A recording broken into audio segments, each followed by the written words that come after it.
As always, it is my pleasure that you join me for today's podcast of Second Chance Coaching. My name is Dr. Richard Lewis. If you'd be so kind as to leave me a rating and your feedback, I would very much appreciate it, and it will help others like you to optimally discover this podcast wherever you listen to this and your other favorite podcast. As you know, at Second Chance Coaching, we focus on seeing everyday life through the eyes of the returning citizen and highlighting the resiliency of the human spirit. I would love to work with you one-on-one, whether you're a returning citizen or coaching client seeking your second chance, or you're a representative of a business, college, or university seeking to integrate and support returning citizens in your respective organizational and learning environments. Please feel free to contact me via email at richard@secondchancecoaching.com or via Instagram at the Dr. Richard Lewis.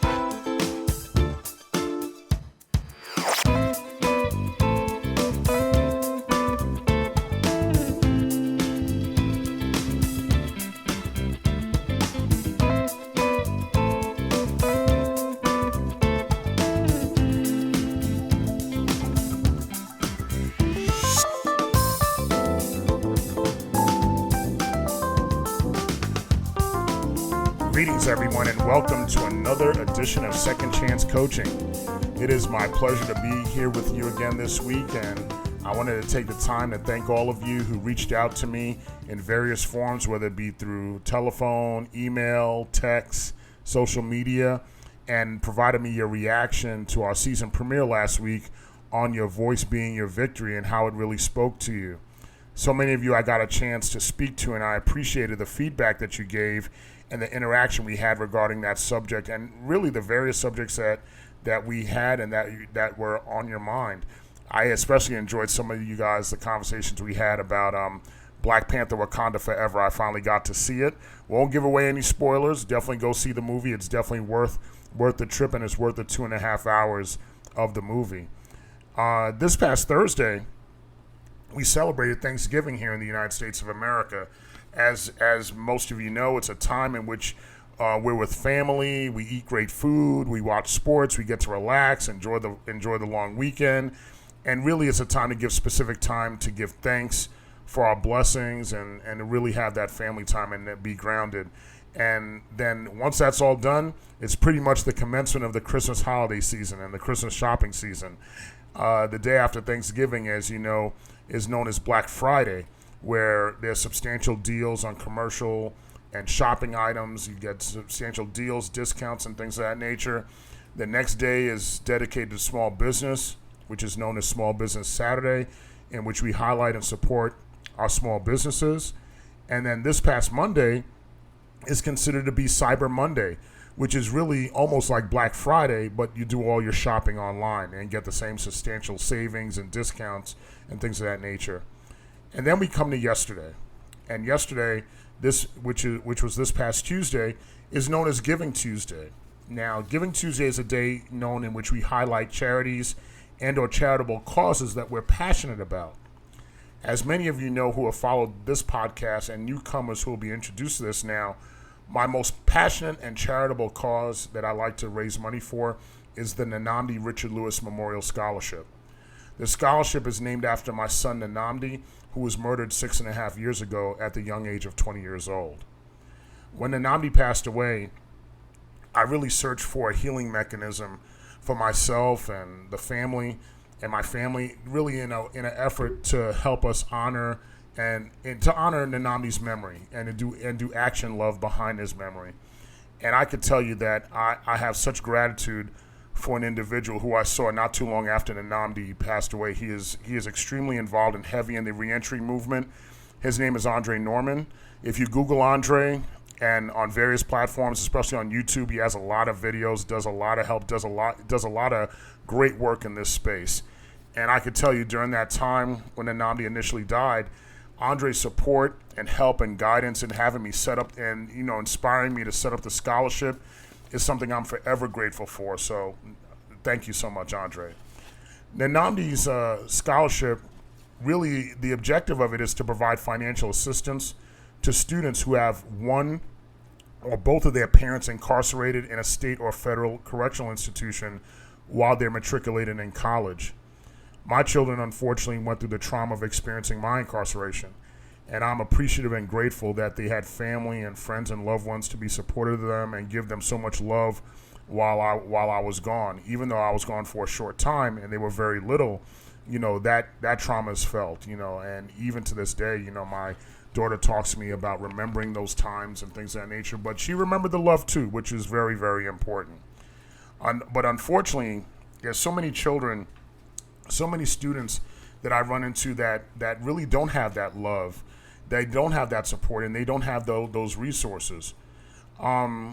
Through the scholarship really provides the mechanism for them having the means to go to college, and these students not only could go to class, but they could have tremendous access to so many college resources and services to assist them with their academic as well as their non-academic needs. In the aftermath of the pandemic, colleges, especially us in the community college space, the college is not only the college in the community, it's the college of the community, where it really helps students with food insecurities, technological gaps, clothing needs, mental health services, so many non-academic needs that just by being a student, it gives them that opportunity to have access to that. And that's why that the scholarship, one of the many reasons why it's so important for me, for these particular type of students who have an incarcerated parent, to have that access. The college-wide community that they would be exposed to, that embracing, all, like I said, is one of the reasons why I think the scholarship is so important for these students. And I want to thank you always for those of you who have supported the scholarship, and those of you who will support the scholarship. I thank you in advance. And really, I thank you for the time to allow me to share with you about the scholarship and about the important impact that it's making. And if certainly if you're inclined to give to the scholarship, please look in the show notes, in today's episode. All the information on how to donate is there for you to review, and obviously for you to take action on that. All this conversation about the holidays made me think of this week's topic. And the topic that I wanted to talk about was surviving and really thriving through the holiday season.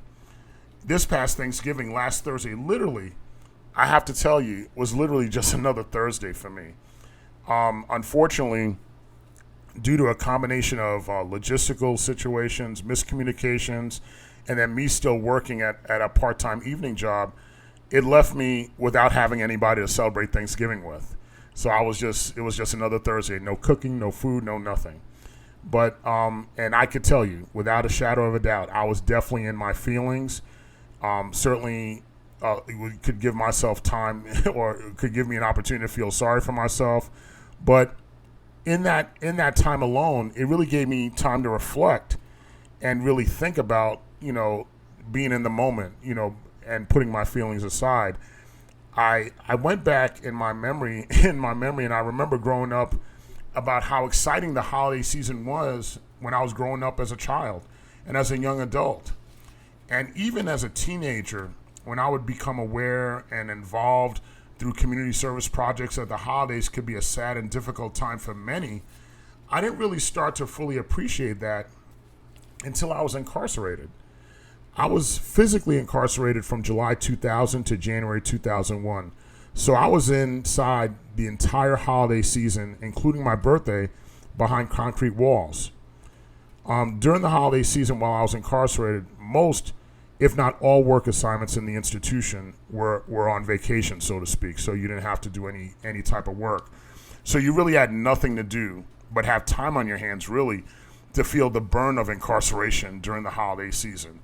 A lot of the men that I was incarcerated with really tried to make the best of a tough situation.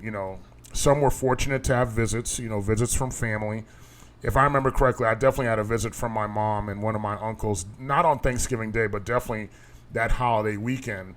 And other men that were there, they did the normal things like, you watch football. A lot of them read books, listened to music. They tried to do anything, write letters, anything to try to make the day pass quickly and just go through that burn of the day. At the end of the day, whether it be getting food from the cafeteria or food that you had in your area, we did come together. We did share as traditional a Thanksgiving meal as we can. And that small sense of community, as well as going to church service that day, really helped through the difficulty of being incarcerated and being away from family. But despite being around those men, despite being around all those folks and having that common camaraderie of trying to make the best of a bad situation, I'll tell you, I would still prefer to be free on the outside by myself than being incarcerated, even if it meant being in the company of others. But I will tell you, I'm sure I was not alone in that feeling. I think that the other men that I was incarcerated with would have definitely preferred to be home as well, rather than be in a community of folks that are incarcerated.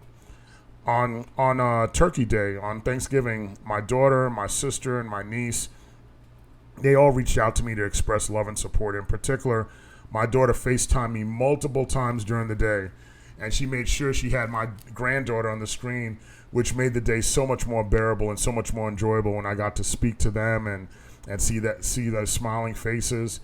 And in between the time in which I wasn't talking to them, I also reached out to folks who I knew for a fact that they were on their own that day, because I also appreciated that how they could be terribly sad or depressed or upset during the holiday season or during the onset of the holiday season, especially those friends of mine that experienced loss.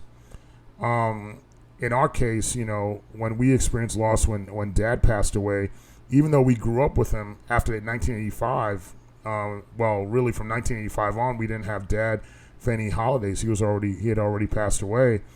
Our mom, one of the many reasons why she was just such a giant, she just created an environment of love that around the holidays, especially around Thanksgiving, that didn't stop us from missing our father, but it just had us concentrate on relishing the love and enjoying the time with each other. I'll tell you, when you hear holiday music and you see decorations and you're around office potlucks and holiday parties and you see folks posting pictures on social media and all the things that people have going on during the holidays, it could certainly give folks who are going through stuff as far as loss and what pain is, that it almost gives them a reminder of what's missing.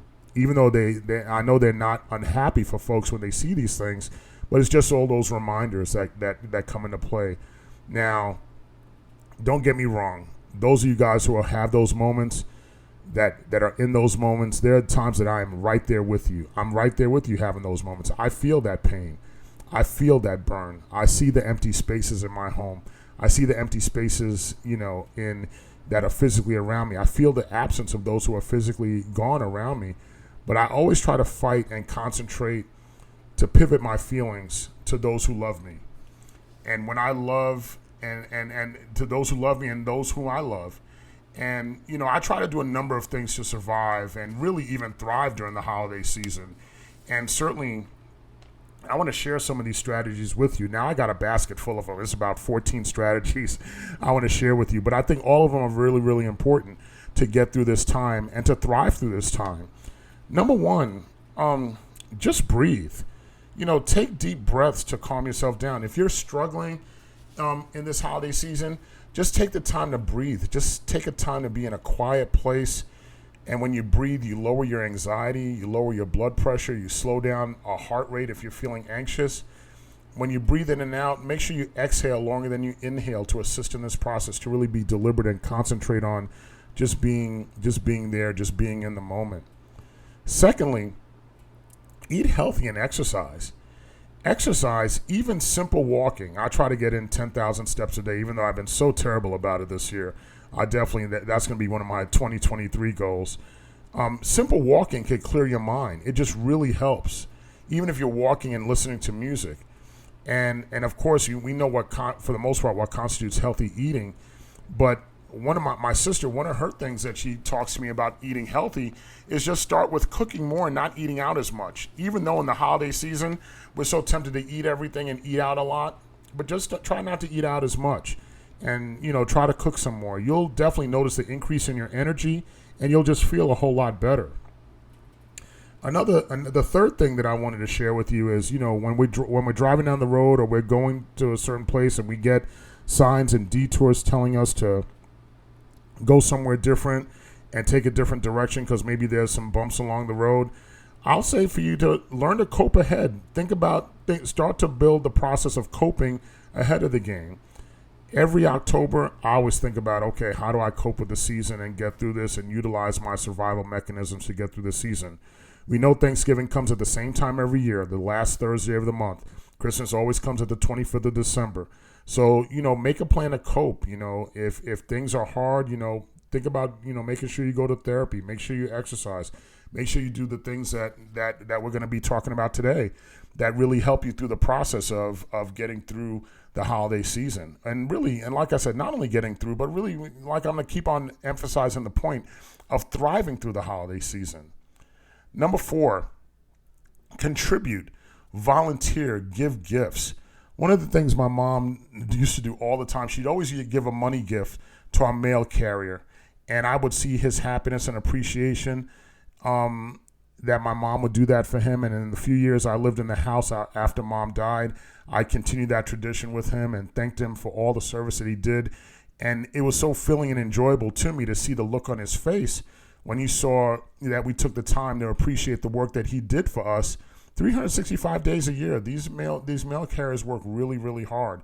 Certainly, I'm going to do that for the mail carrier here in my new place. That she's been so great as far as being so attentive and so caring about, especially me transitioning, knowing I moved into a new place. And volunteering is also great. We're so gratified and we're lucky that we have our time and our talents that we could give. When we couldn't travel at the onset of the pandemic with no vaccines in sight, volunteering was so enriching for me. We know that we give help to those that we help. However, the lifting of my spirit when I saw I was able to give time and give joy and give energy to people, what it did to my spirit was just immeasurable. The next thing I'll tell you to do is laugh.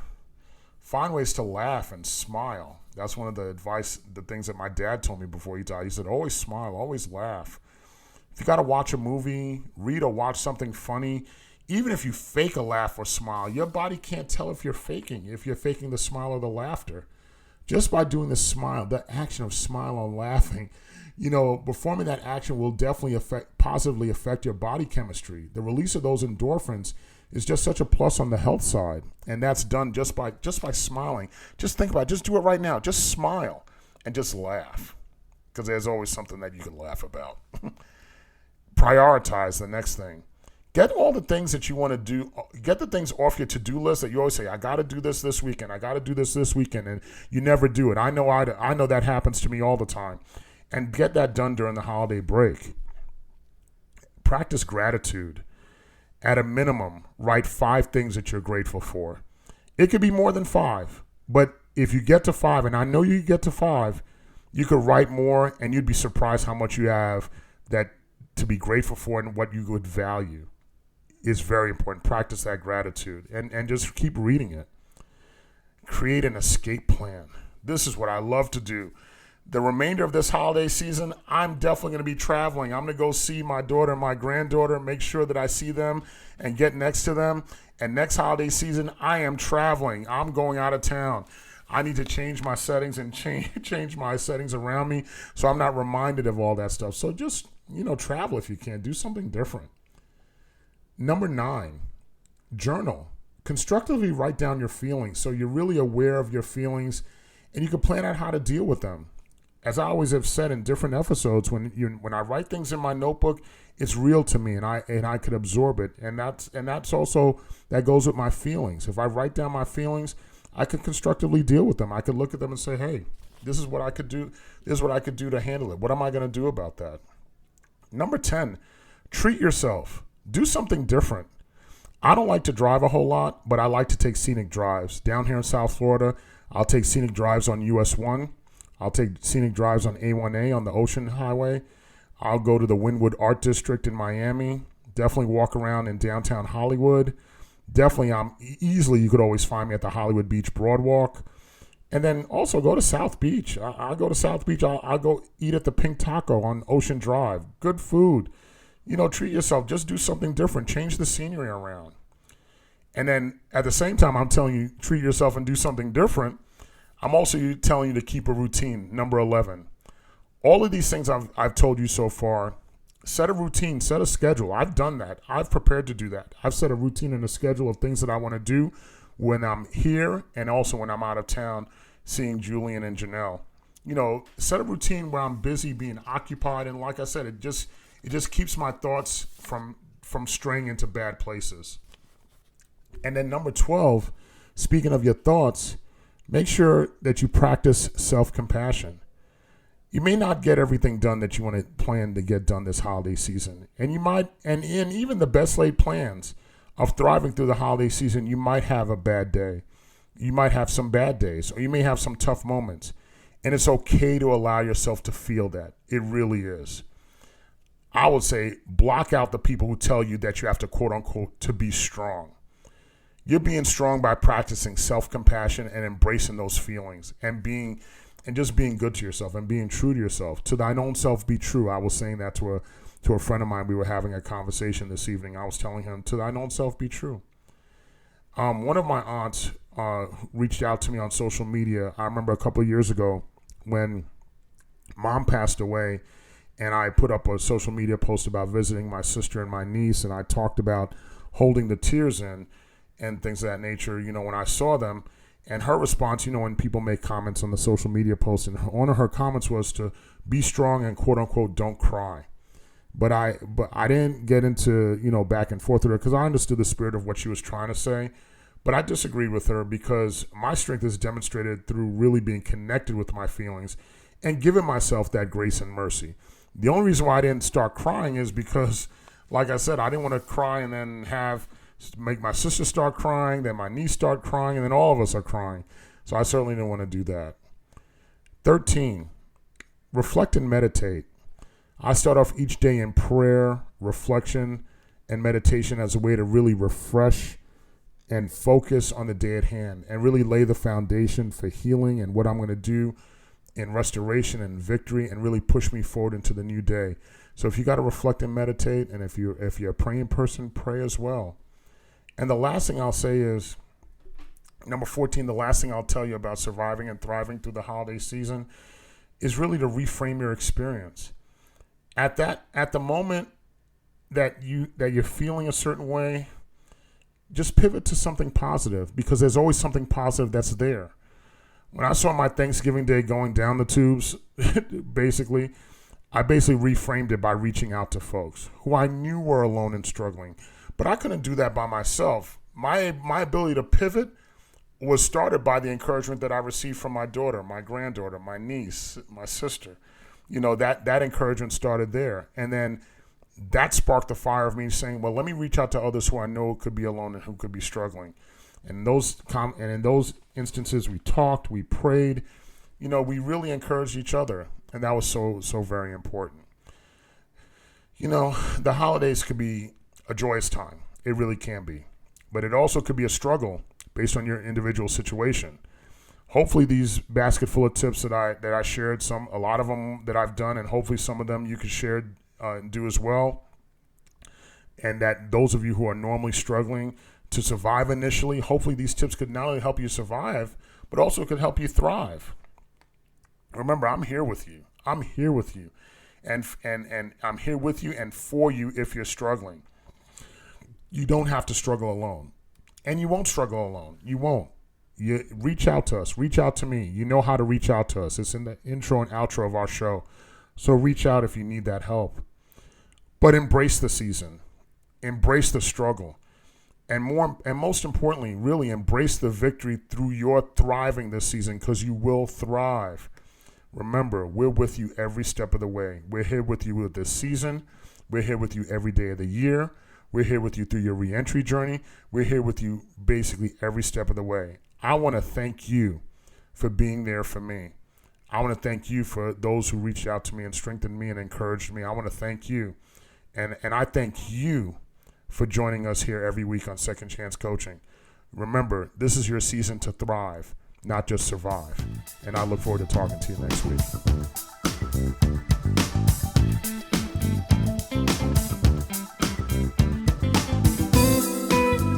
Thank you again for joining us here at Second Chance Coaching. In addition to coaching services for individuals and businesses, I'm also available for speaking engagements and workshops on criminal justice reentry, human resources, as well as organizational culture and leadership. Feel free to email me at richard@secondchancecoaching.com, as well as connect with me on Instagram at @DrRichardLewis. Remember, every day you are given this opportunity for your second chance, and I know you'll make the best of it. I love you all, and I look forward to connecting with you next time here at Second Chance Coaching.